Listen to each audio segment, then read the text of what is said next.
Hey, what's going on, everybody? Commander Crane here, and we are back with another Pioneer video. And today, we're going to be talking about the best Pioneer cards in Magic Foundation. So, there are a ton of really strong cards in Foundations, and I think overall the format, I don't want to say it's going to change a ton at the top, but I think that there's going to be a lot of different decks that become a lot better, become a little bit closer to the top decks, just because so many different decks got upgrades, as well as a few cards in here I think are going to create new archetypes in general in Pioneer. So I'm really excited to talk about this, and let's just cut right to the chase. Let's hop into it here. So we have 20 cards that we're going to be going over today. 20, a whole 20 cards. This is way more than any other set that I've done previously on the channel, and there's a reason why, because I really like a lot of these cards. So let's go and hop into it here. All right, so number 20, I have, and this is probably one of the more controversial ones on here, is Adaptive Automaton. So I really like this card for one reason and one reason only.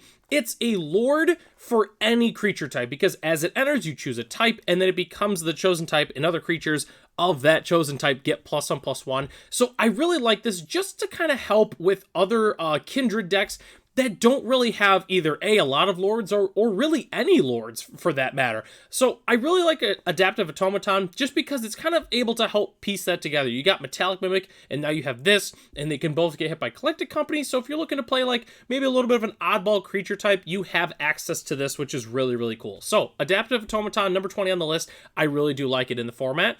And again, I'm not saying it's going to see top tier play or anything like that, but I think this card will definitely see some play in Pioneer. So, number 19, arguably, in terms of raw power, one of the strongest cards in the set.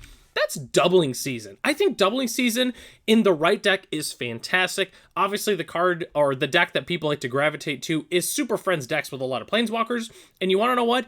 It's going to be really good in that. You play this in mono green, you play it with, like, Ugin, and you play it with the Nissa from, Phyrexia, all will be one. Really any Planeswalker, to be fair. As soon as it comes in, you can basically ultimate your Planeswalker right away. I think this is going to be a fantastic card, especially considering you have Doubling Season, and you have Vorinclex at 6 mana, which lets you do that. So now you have 8 of those effects, which lets you play a Planeswalker and immediately just come in and start doing some crazy things.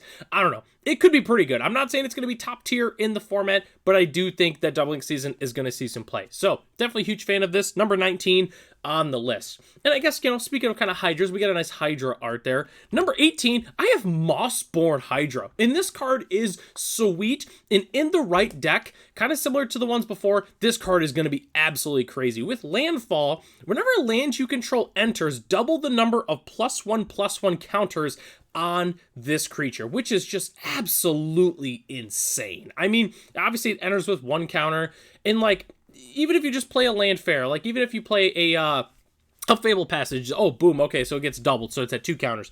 And then you crack it, oh, now it's at 4 counters, so you even got, a pretty solid creature in its own right there. But what really makes this card good is when you play it with cards like Lumra, or you play Scape Shift, or anything where even just like a simple, 4 mana, put 2 lands in a play, that's when this card starts doing some really crazy things. So, Mossborn Hydra, huge fan of this card. I think it's going to be really good in the right deck, and it's also an elemental, which is really good with other, like, if you play like a 3 or 4 color elemental deck with Omnath, and then you have the Mossborn Hydra. I don't know, it could be pretty good, but I'm a huge fan of the Mossborn Hydra, and that's why it's number 18 on the list.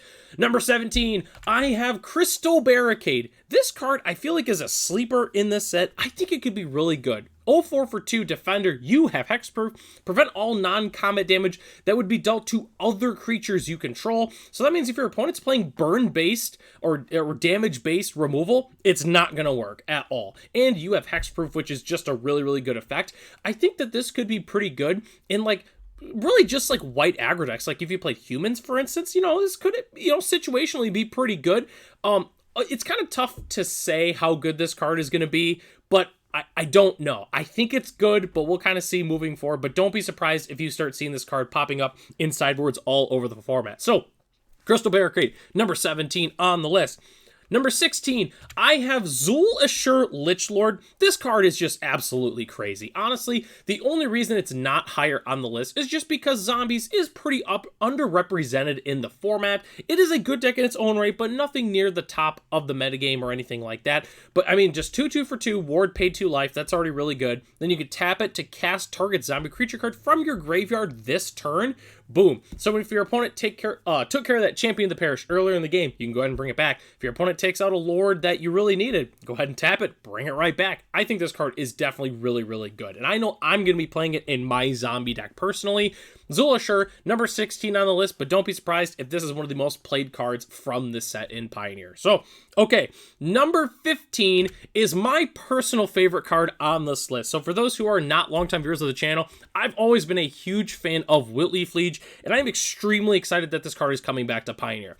And it's on the list because being able to give green and white creatures +1/+1 is absolutely incredible. And then having the discard effect on there is very good against like the Waste Not decks of the format. So Wilt-Leaf Liege is just going to make a ton of creatures better, like Fleecebane Lion and Tristani and Malira. All the good green-white creatures got way, way better in this format. So Wilt-Leaf Liege is number 15 on the list, and I think this card is going to be absolutely awesome. All right, number 14, I have Arahbo the First Fang, one of the best cat lords. I would say probably the best cat lord in the format, maybe except for Kahira, but this is really, really good. 2/2 for 3. Other cats you control get +1/+1. When it or another non-token cat enters, create a 1/1 white cat creature token. So whenever you play more cats after Arahbo, you just get more cats. It's just more and more cats and cats and cats, and this card is really, really good. I've been wanting another cat lord in the format for a very, very long time, and we finally got that. So definitely huge fan of Arahbo, and that's why it's number 14 on the list. Number 13, we have another reprint, Elvish Archdruid. What's really, really cool about Elvish Archdruid specifically is when I did my prediction video a while ago about cards that I think / hope will be in Foundations, Elvish Archdruid was one of those cards on the list that I really, really wanted to see come back, and we finally have it back. Not only is it in Standard for 5 years, but it is in Pioneer forever, unless it gets banned, but it won't, but this card is very, very good. If you like Circle of Dreams Druid, try playing Circle of Dreams Druid. That's better. That makes all your other elves +1/+1. This card is very, very good. So, Elvish Archdruid, number 13 on the list. Definitely excited for it to come back. Okay, number 12, I have Burst Lightning. Huge fan of Burst Lightning coming back. I'm happy that we got an upgraded shock in this set. Burst Lightning was not the one I really expected to come back for the most part. I was thinking it would kind of be a card like Firebolt or something like that. But Burst Lightning, I'm super excited about this card. Overall, I don't think it's quite as good as Play with Fire, but personally, if I want a shock effect in this format that I could throw at an opponent, but the main objective is to take out a creature, I think you could make the strong argument that Burst Lightning could be that best option just because of the instant speed, but potentially being able to late game kick it to deal some additional damage can be very, very relevant. So Burst Lightning, huge fan of it coming back, and it's number 12 on the list. Okay, number 11, I've got the one, the only, the big monster, Sire of 7 Deaths, 7/7 for 7, with First Strike, Vigilance, Menace, Trample, Reach, Lifelink, and Ward, pay 7 life.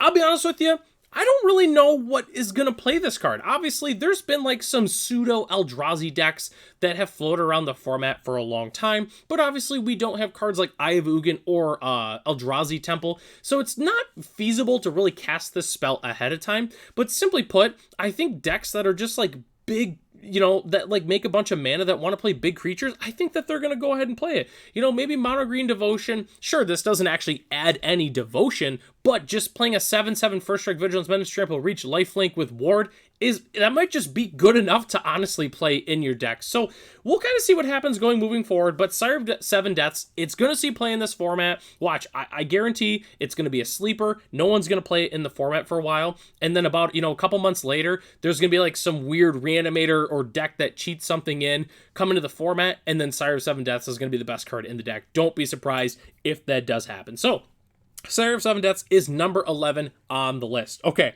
so now we're getting into top 10 territory. So number 10, I think, is a card that even could see play with Sire of 7 Deaths, and that's Zombify. 3 and a black sorcery, return target creature card from your graveyard to the battlefield. A reprint that's been around for quite some time, finally comes to Standard and Pioneer. So the biggest thing, and I just made a Reanimator deck recently on the channel here, but the biggest issue with reanimation spells in the format so far was it was always like, it was either 4 mana but a huge downside, or it was 5 mana and just really clunky and didn't work that well. Well, now we have Zombify, which is just straight up 4 mana, bring it back. The other thing is, like, for instance, with Rite of the Moth, is it gets a finality counter on it. So if the creature dies, it gets exiled and you don't get to bring it back.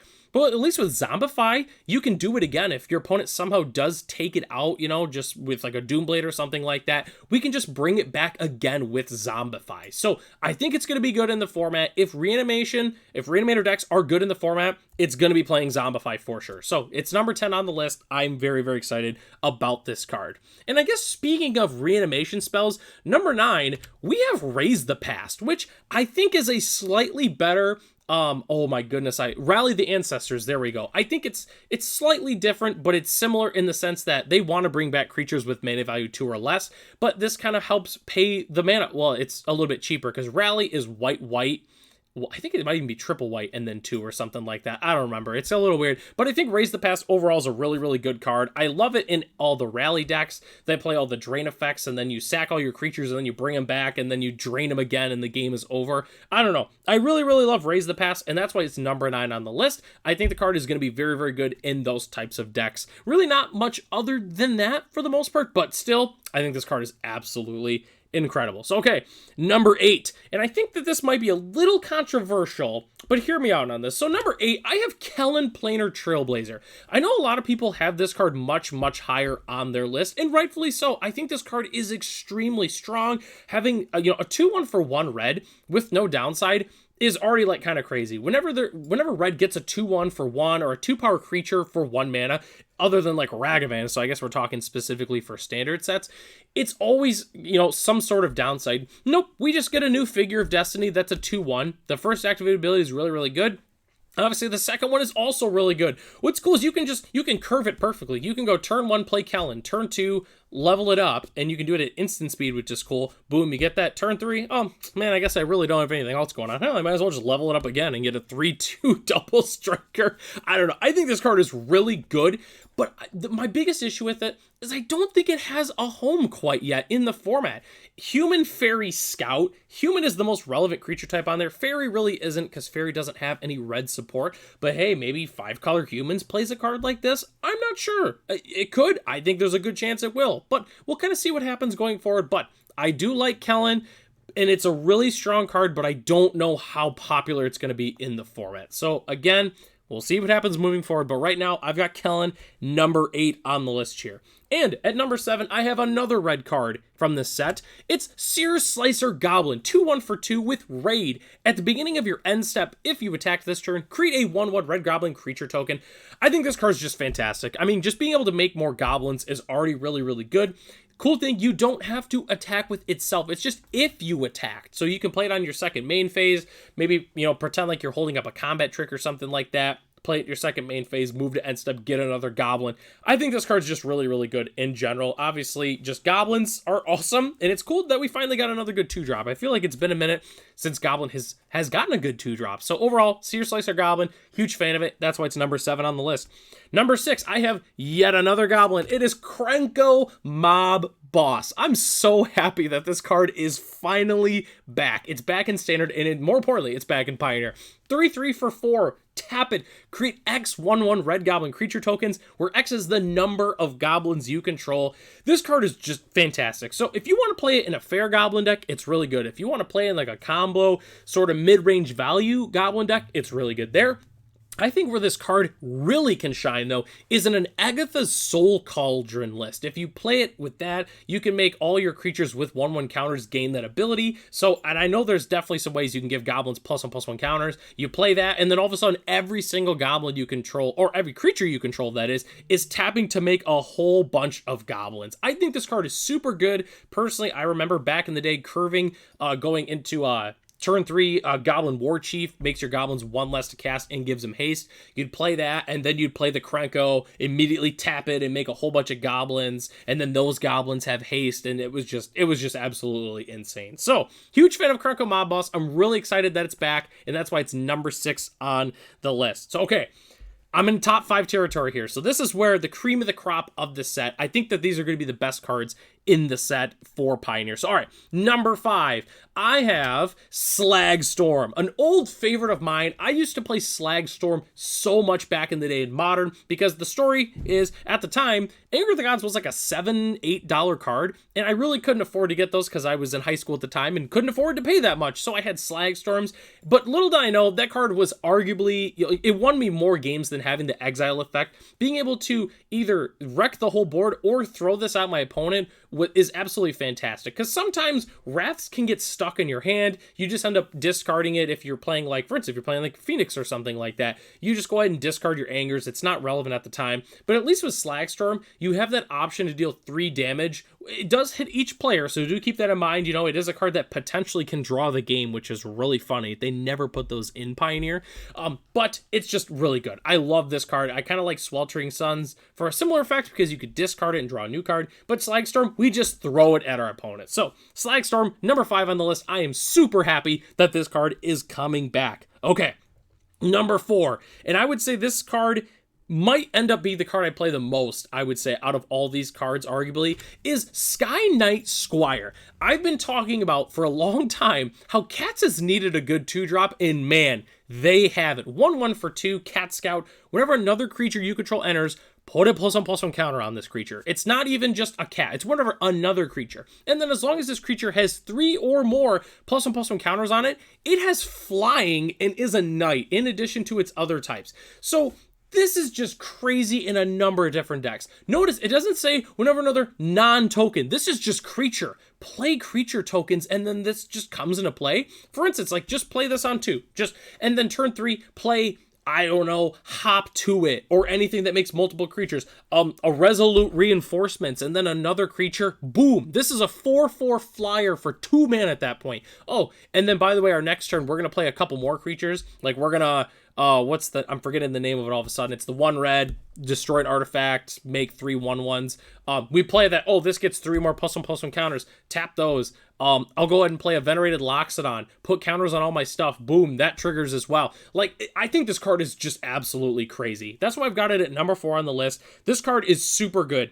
And honestly, I would say in raw power, it's one of the best cards in the set, but I do have it at number 4 because I really think that these top 3 cards are gonna see like immediate play in Pioneer, no discussion to it. So, number 3, I have Expedition Map. Lotus combo is going to love this, and I really think Mono Green might even play a few copies of it as well. Just being able to grab any land is just super, super strong, and it's only 1 mana. Then, next turn you play a land, you can grab that, grab your Nykthos, grab your Lotus Field, heck, grab a Boseiju, grab any random utility land in your deck. I think it's going to be really, really good. There's really not a lot of explanation to Expedition Map. I think it's just going to be fantastic. It's obviously be good in Modern for quite some time, and it's going to be good in Pioneer as well. Number 2, and I think that this is probably the card that people either thought was going to be number 2 or number 1. I have Bolt Wave. I mean, it's a Lava Spike that's entering the format. Sure, it doesn't hit Planeswalkers, so it's a little bit worse than Lava Spike in a 60-card format, but obviously it was also, made with, group commander in mind, so it does damage to each opponent. But honestly, at the end of the day, you can complain it's not as good as Lava Spike in 60-card formats, but it's one mana 3 damage to an opponent. I mean, like, we can complain as much as we want to, but it's still 1 mana 3 damage. I mean, that's Lightning Bolt to the face, which the joke is, for those who haven't heard of it, the joke for a long time has been, Lava Spike is the best bolt in Burn and Modern because it forces you to target your opponent instead of their creatures. And that's kind of the idea with Bolt Wave 2. If you're playing against, you're teaching your new friend, or if you're new to Magic, like learning how to play the fast red burn aggro decks, Bolt Wave, just throw it at your opponent. You target them. You don't target their creatures or their permanents. You just hit them with it. So Bolt Wave, number 2 on the list, not surprising anyone. But I think this number 1 is going to be a little bit shocking and surprising to some people, but you have to hear me out on this. Trust me. Number 1 is Genesis Wave. This card is absolutely broken in Mono Green Devotion. And the reason I know this is because I used to play a modern Mono Green Devotion list at the same time that the Pioneer Mono Green Devotion list was still legal. Yes, I was playing Karn. This is when Karn was still legal. But I remember I basically took my Pioneer list and converted it into modern. All I did was I swapped a couple of the lander was an Elvish Mystic for like Birds of Paradise and such. And the mana base stayed the exact same. I played Nykthos, I still played the Leyline. Everything was the exact same. Genesis Wave, the game is basically over. If this comes in for like 6 or 7 or 8 and you hit a couple decent cards, it's absolutely cracked. So also, because this is the biggest thing, it's put any number of permanents with mana value X or less. So it's not just like non-lands, it's your lands too. So then if you get multiple Nykthos or a bunch more forests in play, or you get another Kiora, let's say you tapped your Kiora, or you tapped your Nykthos, you used your Kiora already. Oh, boom, I put in another Kiora, so I get all this mana untapped. Oh, and I also put in, X was 8, so I also had a Titan of Industry, so I get to draw another card. Oh, and then I drew a Genesis Wave, or I had a second one in my hand. Activate my Nykthos again. Make even more mana. Untap it with Kiora. Do it again. Boom. Genesis Wave. Like, it's absolutely cracked. Like, I cannot stress enough how Genesis Wave is really going to make Mono Green Devotion good again. I'm not saying it's going to be tier 1 per se, but Genesis Wave is terrifying. If you thought Storm the Festival was terrifying in that deck, you have not seen Genesis Wave. Genesis Wave is just, it's crazy. Oh, and on top of that, it's not like it exiles itself. So if Mono Green wants to play like some regrowth effects to grab it back, they can totally do that. Oh, they're already playing Cavalier Thorns. Oh, so they can already regrowth. Oh, okay, well, good to hear, I suppose. But Genesis Wave is the best card in Pioneer in this set. Like, I am a firm believer on that. Some of these other cards, I feel like they have argument to maybe be a little bit higher on the list, but not Genesis Wave. The card is number 1 on this list for a good reason. So that takes us to the end of the video here. Thanks so much for watching. Huge shout out to our channel members, Ralph, Matt, Arcadius, Ray, Gary, Sarwanoki,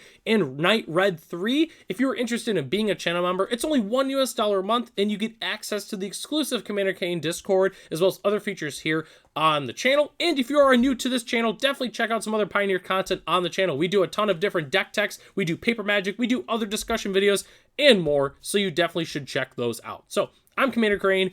Thanks for watching this video, and I hope to catch you in the next one.